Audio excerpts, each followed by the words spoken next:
Hello friends, welcome to syntax first YouTube channel.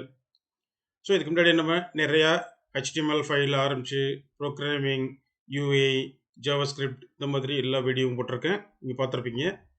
Okay, so இன்றைக்கி நம்ம பார்க்க போகிறது டைனமிக் வெப்சைட்னா என்ன, அதை நம்ம எப்படி ரொம்ப சிம்பிளாக க்ரியேட் பண்ண முடியும் அப்படின்னு பார்க்க போகிறோம். இதே மாதிரி ஆல்ரெடி ஒரு வீடியோ போட்டிருக்கேன். அதில் எண்ட் டு எண்ட் எப்படி க்ரியேட் பண்ணுறது, எப்படி ஒரு டிசைனில் அதை இன்டெகிரேட் பண்ணியிருக்கேன் அப்படின்னு பார்த்தோம்.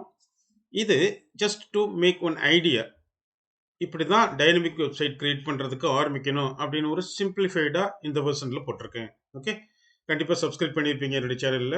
சப்ஸ்கிரைப் பண்ணலைன்னா கண்டிப்பாக சப்ஸ்கிரைப் பண்ணிக்கோங்க. ஜஸ்ட் ஒரு 10 செகண்ட்ஸ் வெயிட் பண்ணுறேன். சப்ஸ்கிரைப் பண்ணிடுறீங்களா? தேங்க்யூ. இந்த பட்டன் கீழே இருக்கும் பாருங்கள், சப்ஸ்கிரைப்னு. அதை கிளிக் பண்ணிங்கன்னா சப்ஸ்கிரைப் ஆயிரும். Okay, thank you very much. Subscribe பண்ணியிருப்பீங்கன்னு நம்புகிறேன்.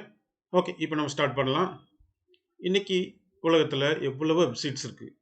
அதில் ஸ்டாட்டிக் வெப்சைட், டைனமிக் வெப்சைட் ரெண்டாக பிரிக்கிறோம். சரி, ஸ்டாட்டிக்னா என்ன அப்படின்னு பார்த்தீங்கன்னா, டைனமிக்னா நமக்கு என்ன மீனிங் தெரியும், மாறிக்கிட்டே இருக்கிறது, ஒரே வேல்யூவாக இல்லாமல் மாறிக்கிட்டே இருக்கிறதுக்கு பேர் தான் டைனமிக்னு தெரியும். ஸ்டாட்டிக்னா மாறாமல் இருக்கிறது. சரி, அது என்ன வெப்சைட்டில் ஸ்டாட்டிக் டைனமிக்னா, ஒரு வெப்சைட்டோடைய கண்டென்ட் அடிக்கடி மாற்றாமல் ரொம்ப நாள் ரொம்ப வருஷமோ அதே கண்டென்ட்டு, அதே இன்ஃபர்மேஷன், அதே பிக்சர்ஸ், இந்த மாதிரி எந்த வித சேஞ்சஸும் பண்ணாமல் மெயின்டைன் பண்ணால் அதுக்கு பேர் ஸ்டாட்டிக் வெப்சைட். டைனமிக் வெப்சைட்னா அடிக்கடி அந்த பர்டிகுலர் பேஜினுடைய கண்டென்ட் மாறிக்கிட்டே இருக்கும். ஏதாவது கண்டென்ட் புதுசு புதுசாக போடுவாங்க, இல்லை பழைய கண்டென்ட்டை அப்டேட் பண்ணுவாங்க. இந்த மாதிரி விஷயங்கள் டைனமிக் வெப்சைட். ஓகே, யாரெல்லாம் டைனமிக் வெப்சைட் யூஸ் பண்ணுவாங்க, யாரெல்லாம் ஸ்டாட்டிக் யூஸ் பண்ணுவாங்க அப்படின்னா, டைனமிக் வெப்சைட்டுங்கிறது இந்த நியூஸ் சேனல், டெய்லி இன்ஃபர்மேஷன்ஸ், புதுசு புதுசாக நியூஸ் போடுறோம் இல்லையா, அப்போ அவங்களுடைய கண்டென்ட் மாறிக்கிட்டே இருக்கும். ஷாப்பிங் கார்ட்ஸ், புதுசு புதுசாக ப்ராடக்ட் போடுவாங்க, இல்லை ப்ரைஸ் அட்ஜஸ்ட் பண்ணுவாங்க, ஏதேனும் இன்ஃபர்மேஷன்ஸை சேஞ்ச் பண்ணிக்கிட்டே இருப்பாங்க. இதுவும் அவங்களுக்கு தேவைப்படும். அது மாதிரி ஒரு எஜுகேஷனல் இன்ஸ்டிடியூஷன்ஸ், யூனிவர்சிட்டிஸ், இவங்கெல்லாம் பார்த்தீங்கன்னா ரிசல்ட் பப்ளிஷ் பண்ணுவாங்க. அடுத்த செமஸ்டர் ரிசல்ட் பப்ளிஷ் பண்ணுவாங்க. இந்த வருஷம் ஸ்டூடெண்ட்ஸ் யார் யாரெல்லாம் அச்சீவ் பண்ணியிருக்காங்கன்னு புதுசாக அப்டேட் பண்ணுவாங்க. சர்க்குலர்ஸ் பாஸ் பண்ணுவாங்க. ப்ளஸ் எக்ஸாமினேஷன் ஷெடியூல், இது எல்லாமே டைம் டு டைம் மாறிக்கிட்டே இருக்கிறது இல்லையா. இந்த மாதிரி இன்ஃபர்மேஷனை அவங்க என்ன பண்ணுவாங்க, அப்டேட் பண்ணிக்கிட்டே இருப்பாங்க. சரி, இந்த டைனமிக் வெப்சைட்டை அப்டேட் பண்ணுறாங்கன்னு சொல்கிறோம். எங்கேருந்து அப்டேட் பண்ணுறாங்க, எப்படி அப்டேட் பண்ணுவாங்க அப்படின்னு பார்க்க போகிறோம். சரி, இந்த டைனமிக் வெப்சைட்டை சிம்பிளாகவே எந்த ஒரு டைனமிக் வெப்சைட் எடுத்துக்கிட்டாலும் பிஹைண்ட் த ஸ்க்ரீனில் அதுக்கு ஒரு அட்மின் பேனல் இருக்கும். Admin panel is nothing but அது ஒரு யூஐ. அதில் ஒரு சில ஃபியூச்சர்ஸ் இருக்கும். கண்டென்ட் அப்டேட் பண்ணுறதுக்கு ஏற்ற மாதிரி ஃபியூச்சர்ஸ், புதுசாக நியூ கண்டென்ட் போஸ்ட் பண்ணுற மாதிரி உள்ள ஃபியூச்சர்ஸ், இதெல்லாம் நீங்கள் கேள்விப்பட்டிருப்பீங்க. CMS, கண்டென்ட் மேனேஜ்மெண்ட் சிஸ்டம், இந்த வேர்ட்ப்ரெஸ், ஜூம்லா, ட்ரோபால் இதெல்லாம் பார்த்துருப்பீங்க. அதில் வேர்ட்ப்ரெஸ் சில பேர் பார்த்துருப்பீங்க. உள்ளே போனீங்கன்னா மெனு, கேட்டகரைசேஷன், ஈவெண்ட்ஸு, பிளக்கின்ஸு ரொம்ப வாஸ்ட்டாக இருக்கும். வேர்ட்ப்ரெஸ் ஒரு டைனமிக் வெப்சைட் கிரியேட் பண்ணுற ஒரு கண்டென்ட் மேனேஜ்மெண்ட் சிஸ்டம் தான். கரெக்டாக? சரி, அப்போ வேர்ட்ப்ரெஸ் இருக்கே, இதுக்கு ஏன் நம்ம தனியாக கோட் அடிக்கணும் அப்படின்னா, அது ரொம்ப வாஸ்ட்டு. நமக்கு தேவையான சில ஒரு 2-3 ஃபியூச்சருக்கு அதில் இருக்க 100 ஃபியூச்சர் வாஸ்ட்டாக நம்ம லோட் பண்ணுறது பர்பஸ்ஃபுல்லாக இருக்காது. அதனால தான் நமக்கு தேவையானபடி என்ன ஃபியூச்சர்ஸ் வேணுமோ அதை மட்டும் வச்சு ஒரு அட்மின் பேனல் டெவலப் பண்ணிட்டா நம்ம ஈஸியாக இதை அச்சீவ் பண்ணிட முடியும். சரியா?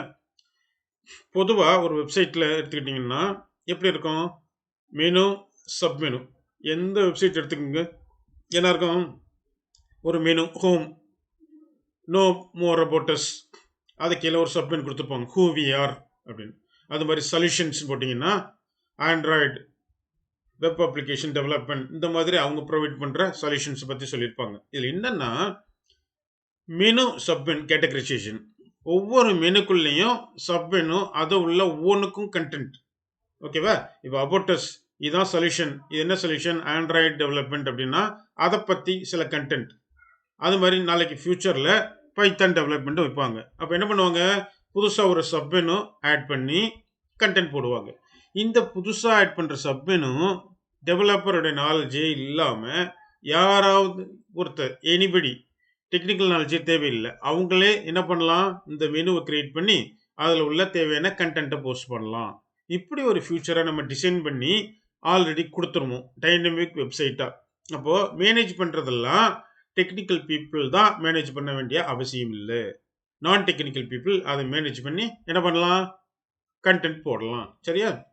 இப்போ நான் ஆல்ரெடி உங்களுக்கு சொன்ன மாதிரி இப்போ பார்த்தீங்கன்னா இது ஒரு admin panel behind the screen சொன்னேன் இல்லையா. ஃபார் எக்ஸாம்பிள் நீங்கள் ஒரு வெப்சைட் கிரியேட் பண்ணுறீங்க. அந்த வெப்சைட்டு abc.com. இது எப்படி இருக்கும், இந்த அட்மின் பேனல் எப்படி கொடுப்போம்னா abc.com/admin அப்படின்னு கொடுப்போம். சரியா? அப்போ இந்த அட்மின்ங்கிறது யூசர் நேம் பாஸ்வேர்ட் ப்ரொவைடடாக யாருக்கு கொடுப்போம், நம்ம யாருக்கு வெப்சைட் பண்ணி கொடுக்குறோமோ அவங்களுக்கு கொடுத்துருவோம். அவங்க என்ன பண்ணுவாங்க, உள்ளே போய் லாகின் பண்ணுவாங்க. அட்மின் வாட் எவர் நம்ம என்ன பாஸ்வேர்டு கொடுத்துருக்கோமோ அதை யூஸ் பண்ணி உள்ளே போவாங்க. லாகின் பண்ணிவிட்டு இந்த ஃபியூச்சர்ஸ்லாம் நம்ம பண்ணி கொடுத்துருப்போம். பாருங்கள், மேனேஜ் மெனு. இந்த மெனு உள்ளே போனீங்கன்னா பாருங்கள், about us, home, about syntax first. நீங்கள் நல்லா பாருங்கள், சப் மெனுஸ். இந்த அபவுட் அஸ்ஸுக்குள்ள ஒரு சப் மெனு இருக்குது. இதில் 0 சப் மெனு. அப்படின்னா என்ன மீனிங், இது மூணுமே ஒரு மெனுஸ். அப்போது இந்த அட்மின் பேனல் நம்ம கிரியேட் பண்ணுறத அப்படியே என்ன பண்ணுவோம், ஃப்ரண்ட் எண்ட் ஆக்சுவல் வெப்சைட்டில் இன்டெகிரேட் பண்ணணும். எப்படி இன்டெகிரேட் பண்ணுவோம், theme forest, free HTML template, இந்த மாதிரி ஏதாவது ஒரு வெப்சைட்டில் போய் தீம் வாங்கியோ டவுன்லோட் பண்ணியோ வச்சுக்கிட்டு இதுதான் நம்ம வெப்சைட்டுடைய தீம் அப்படின்னு முடிவு பண்ணிவிட்டு எங்கே மெனு இருக்குது. ஃபார் எக்ஸாம்பிள் இங்கே பாருங்கள், டவுன்லோட் ஃப்ரீ HTML தீம். சும்மா ஏதோ ஒன்றுக்குள்ளே போகிறேன்.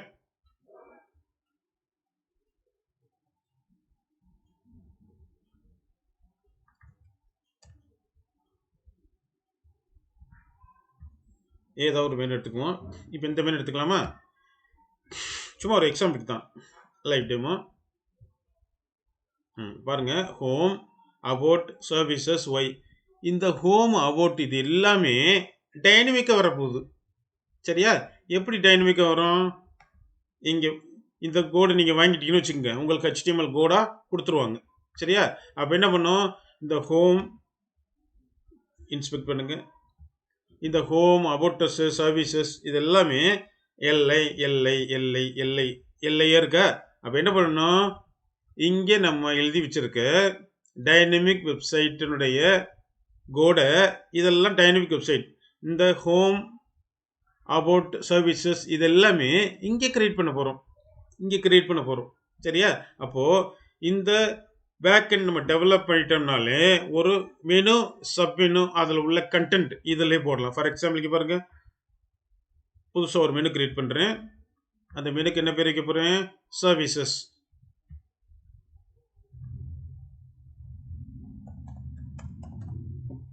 கிரியேட்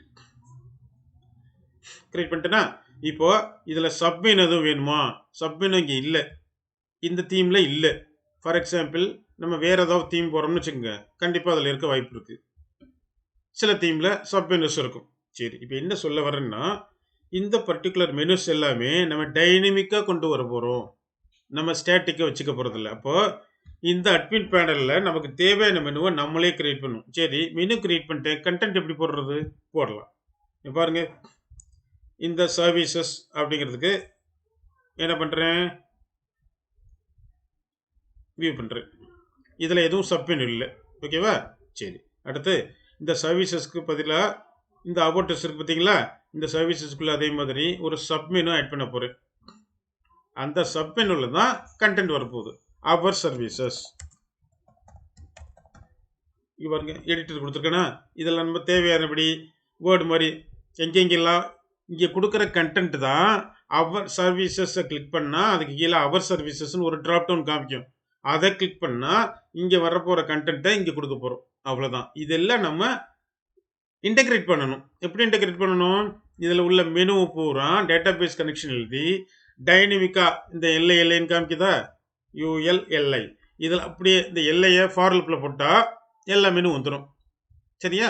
நம்மளுக்கு டேட்டா பேஸில் மெனு இருக்கிறது பூரா இங்கே வந்துடும். அதுக்கப்புறம் அதை கிளிக் பண்ணால் மேலே URL பாஸ் பண்ணி இந்த ஐடிக்கு ஏற்ற மாதிரி எனக்கு எடுத்து டிஸ்ப்ளே பண்ணி காமிங்க அப்படின்னு ஈஸியாக ஃபெச் பண்ணி எடுத்துடலாம். இன்றைக்கி நம்ம பார்க்குறது பேக் அண்ட் மட்டும்தான். ஃப்ரண்ட் அண்ட் இன்டகிரேஷன் வந்து அடுத்த செஷனில் நான் உங்களுக்கு சொல்கிறேன். சரியா? இதுதான். இப்போ இது என்ன பண்ணுறோம், மெனு, சப் மெனு, அதனுடைய கண்டென்ட் இதெல்லாம் இங்கே கிரியேட் பண்ணிடுறோம். ஸோ ஒரு டெம்ப்ளேட் வாங்குகிறோம். வாங்கிட்டு நம்ம கிளைண்ட்டுக்கு என்னென்ன பர்பஸ்க்கு என்னென்ன மெனு தேவை, என்னென்ன கண்டென்ட் தேவைன்னு ஃபஸ்ட்டு பிளான் பண்ணிடுறோம். எங்கே பிளான் பண்ணுறோம், பேக் எண்டில் பிளான் பண்ணிடுறோம். இது ஃப்ளாஷ் நியூஸ்னு ஒன்று வச்சுருக்கேன். ஏற்க கிளைண்ட் ஒருத்தர் கேட்டாங்க, என்ன ஃப்ளாஷ் நியூஸு, இந்த மாதிரி ஒரு தீமு, இதில் வந்து இந்த மெனுக்கு கீழே ஒரு நியூஸ் மாதிரி ரொட்டேஷனில் இப்படி ரொட்டேஷனில் வந்துக்கிட்டே இருக்கணும் அப்படின்னு, அதனால அந்த மெனு வச்சுருக்கேன். சரியா? சரி. சில பேர் என்ன கேட்பாங்க, இந்த மாதிரி எனக்கு இது வேணும் அப்படின்னு கேட்குறாங்க, இமேஜஸ் வைக்கிற மாதிரி வேணும் அப்படின்னு கேட்குறாங்க. ஸோ எது வேணாலும் நம்ம என்ன பண்ணிக்கலாம், தாராளமாக யூஸ் பண்ணிக்கலாம். சரியா? ஓகே. இப்போ அடுத்து இந்த டைனமிக் பேஜில் என்ன அட்வான்டேஜஸ், நம்ம ஒரு கிளைண்ட்டுக்கு ஒன்று க்ரியேட் பண்ணி கொடுத்தோம்னா அவங்க இந்த மாதிரி மெனு புதுசாக க்ரியேட் பண்ணுறதுக்கோ, இல்லை பழைய கண்டென்ட்டை அப்டேட் பண்ணுறதுக்கோ, இல்லை பழைய மெனு ஒன்று ரிமூவ் பண்ணுறதுக்கோ நம்மளுடைய ஹெல்ப்பு தேவையில்லை. எல்லாமே அவங்களே பண்ணிக்கலாம். நான் technical people can handle this. இதுதான் இதனுடைய மெயின் அட்வான்டேஜ். ஏன் ஒவ்வொரு முறையும் நம்ம அப்டேட் வந்தாங்கன்னா உங்களுக்கு cost of maintenance, website maintenance அதிகமாகிடும். சரியா? ஒவ்வொரு முறையும் டெவலப்பர் கூப்பிட்டு டெவலப் பண்ணி கொடுங்க அப்படின்னு சொன்னால் அவங்களுக்கும் பே பண்ணணும், ப்ளஸ் டைமும் கொஞ்சம் எக்ஸ்டெண்ட் பண்ணணும். இந்த மாதிரி சூழ்நிலைகள் வராது. அவங்களே எல்லாமே மேனேஜ் பண்ணிக்கிறதுனால காஸ்ட்டும் சேவ், டைமும் சேவ் ஆகுது. ஓகே, சரி. இதை ஃபஸ்ட்டு பிளான் பண்ணணும். கிளைண்ட்டு ஃப்ரண்ட் எண்டில் என்ன கேட்குறாங்களோ அதுக்கேற்ற மாதிரி நம்ம பேக் எண்டில் என்னென்ன வைக்கலாம்னு நம்ம தான் பிளான் பண்ணணும். ஓகே, இப்போ நான் காமிச்சேன் இல்லையா, மெனு சப்னு, இது ஒரு ஐடியா. இந்த மெனு சப்னு வந்தாலே பாதி டைனமிக் வெப்சைட்டு ஃபினிஷ் ஆகிடும். சில பேர் டைரெக்டாக மெனு சப்மெனு அப்படி கண்டென்ட் இல்லாமல் செக்ஷன் வைஸாக பிரிச்சிருப்பாங்க. நான் ஏற்கனவே ஒரு வீடியோவில் போட்டிருப்பேன் பாருங்கள். இந்த வீடியோவில் சின்டாக்ஸ் ஃபர்ஸ்ட், இந்த வீடியோ பாருங்கள், ரொம்ப டீட்டெயிலாக கொடுத்துருப்பேன். ஃப்ரண்ட் அண்ட் பேக் அண்ட் ரெண்டுமே. சின்டாக்ஸ் ஃபர்ஸ்ட் என்னுடைய சேனல் போனீங்கனாலே நிறைய வீடியோ இருக்குது. இந்த இருக்கு பாருங்கள், சின்டாக்ஸ் ஃபர்ஸ்ட் உள்ளே போங்க. இதில் போயிட்டு என்ன வீடியோ தெரியுமா, டைனமிக் வெப்சைட் வீடியோஸ் போயிட்டு டைனமிக் வெப்சைட் பார்த்தீங்கன்னா how to create dynamic website அப்படின்னு போட்டிருப்பேன். இந்த இருக்கா ஸ்டாட்டிக் விஎஸ் டைனமிக். இந்த உள்ளே போனீங்கன்னா ரியல் டைமாக உங்களுக்கு என்ன பண்ணணும், ஹலோ ஃப்ரெண்ட்ஸ் வெல்கம் டு, இந்த பாருங்க, இதில் மீட் பண்ணிட்டு இங்கே பாருங்க. இதில் பார்த்தீங்கன்னா இந்த மாதிரி வெப்சைட் கிரியேட் பண்ணி அதை அப்படியே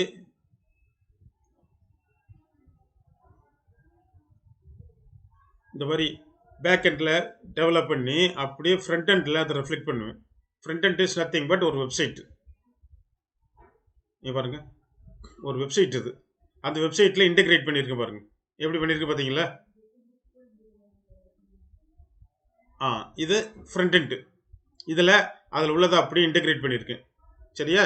இதை எப்படி இன்டெகிரேட் பண்ணியிருக்கேன், எப்படி கிரியேட் பண்ணியிருக்கேன் அப்படிங்கிறத நீங்கள் இந்த வெப்சைட்டுக்குள்ளே போய் பாருங்கள், ரொம்ப கிளியராக இருக்கு. பாருங்கள், இது ஒரு வெப்சைட்டு, இதனுடைய பேக் எண்டு தான் இந்த இடம். இதுதான் பேக் எண்டு. இப்போ நான் காமிச்சேன் இல்லையா, இங்கே பாருங்கள். இதை கொஞ்சம் பெருசு பண்ணி பார்த்தீங்கன்னா manage page slider, page banner, இப்படி ஒவ்வொன்றுமே நம்ம கிளைண்ட்டு கேட்குற என்ன பர்பஸோ அதுக்கேற்ற மாதிரி வச்சுருக்கேன் பாருங்கள். அப்போது இந்த வீடியோ பாருங்கள், ரொம்ப ரொம்ப யூஸ்ஃபுல்லாக இருக்கும் உங்களுக்கு. ஒவ்வொரு செக்ஷனையும் மேனேஜ் பண்ணியிருப்பேன். ஒரு பேஜை தனியாக மேனேஜ் பண்ணாமல் ஒவ்வொரு பேஜுக்குள்ளேயும் இண்டிவிஜுவல் செக்ஷனை எப்படி மேனேஜ் பண்ணியிருக்குன்னு இங்கே பாருங்கள். இந்த வீடியோ பாருங்கள், ரொம்ப ரொம்ப யூஸ்ஃபுல்லாக இருக்கும். Mastering static and dynamic website in Tamil beginner tutorial, இதை பாருங்கள், ரொம்ப யூஸ்ஃபுல்லாக இருக்கும். சரியா? ஓகே. அது மாதிரி என்னுடைய சேனலில் நிறைய வீடியோஸ், நிறைய டெக்னிக்கல் ஸ்கில்ஸ் சம்மந்தமானது, காமன் டியூட்டோரியல்ஸ் ரிலேட்டடு இந்த மாதிரி போட்டிருப்பேன் பாருங்கள், ரொம்ப யூஸ்ஃபுல்லாக இருக்கும். ஓகே, சரி. இந்த how to integrate dynamic website in HTML தான் நீங்கள் அந்த இப்போ சொன்ன இல்லையா வீடியோ, அதை ரெஃபர் பண்ணிங்கன்னா ரொம்ப டீட்டெயிலாக இருக்குது. Okay, fine. இதுக்கு உங்களுக்கு என்னென்ன டெக்னிக்கல் பேக்ரவுண்ட் வேணும்னா யூஐ நாலேஜ் கொஞ்சம் HTML5 CSS jQuery இது கொஞ்சம் தெரிஞ்சிருக்கணும் கண்டிப்பாக. அப்போ தான் டிசைன் இன்டெகிரேஷன் பண்ணும்போது பியூட்டிஃபிகேஷன் பண்ணுறதுக்கு உங்களுக்கு அது யூஸ்ஃபுல்லாக இருக்கும். ஓகே, ஒரு லே அவுட் கிரியேட் பண்ணுறதுக்கு HTML5 வேணும். ஒரு செக்ஷனைஸ்டு கண்டென்ட்டை உருவாக்குறதுக்கு HTML5 தேவைப்படும். CSS பியூட்டிஃபிகேஷன், அலைன்மெண்ட்ஸ், ஃபாண்ட்டு இந்த மாதிரி பர்பஸ்க்கு யூஸ் பண்ணுறதுக்கு தேவைப்படும். ஓகே, அதான் அந்த யூஐ நாலேஜ்னு போட்டிருக்கேன். Programming knowledge PHP. இப்போ நான் மெனு, சப் மெனு, கண்டென்ட்டு இதெல்லாம் கிரியேட் பண்ண இல்லையா பேக்கெண்டு, அதை கிரியேட் பண்ணுறதுக்கு உங்களுக்கு ஏதேனும் ஒரு ப்ரோக்ராமிங் லாங்குவேஜ் தேவைப்படும். In our case PHP programming use பண்ணியிருக்கோம். சரியா? ஓகே. அடுத்து database knowledge. Database knowledge பேசிக்காக ஒரு டேபிள் கிரியேட் பண்ணி நம்ம கொடுக்குற அந்த மெனு, சப் மெனு, கண்டென்ட்டு இதை சேவ் பண்ணுற அளவுக்கு தேவையான டேட்டா டைப்ஸ் பற்றி தெரிஞ்சிருக்கணும். ஒரு டேபிள் கிரியேட் பண்ணி அதிலிருந்து டேட்டாவை எப்படி ஃபெச் பண்ணுறது ப்ரோக்ராமிங்கில் PHPயில் அப்படிங்கிறத நாலேஜ் உங்களுக்கு தெரிஞ்சிருக்கணும். இந்த jQuery plugin is nothing but இந்த வெப்சைட்டில் பார்த்தீங்கன்னா சில ஸ்லைடர்லாம் யூஸ் பண்ணியிருப்பேன். ஸ்லைடரு வெப்சைட்டில் ஸ்லைடர்லாம் யூஸ் பண்ணியிருப்பேன். அந்த ஸ்லைடர்லாம் பாருங்கள், இந்த ஸ்லைடர் நகருதா, இதெல்லாம் jQuery.